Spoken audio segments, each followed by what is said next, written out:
భూ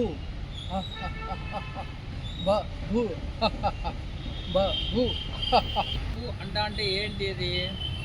మాకు చెప్పాలి కదా. సోదరా, భా అంటే బంగారము, భూ అంటే భూమి.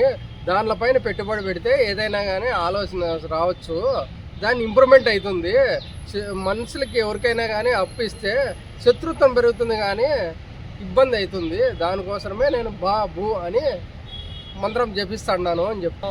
బా అంటే బంగారు, భూ అంటే భూమి. దాని మీద బంగారం పెట్టుకొని వ్యవహారం ఆడుకొని అంటే ఈరోజు ఆయనకి 10 వ్యవహారం అయిపోయిందో, ఆయన వినలేదు. రైతుల కాలం నుంచి ఆకులు పట్టుకుంటే ఏం ప్రయోజనము చెప్పు?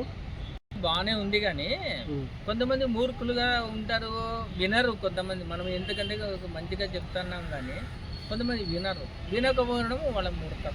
దానికి మనం ఏమి చేయలేము. చెప్పిన సలహాలు పాటిస్తూ ఉంటే ఎదుటివాడు కూడా బాగుపడతాడు, పనులకి మంచిగా జరుగుతుంది. అందుకే మంచి మిత్రులకి మంచిగా సలహాలు చెప్తా ఉంటారు. పాటించండి. అందరూ కూడా, మంచి మిత్రులు కూడా వినండి.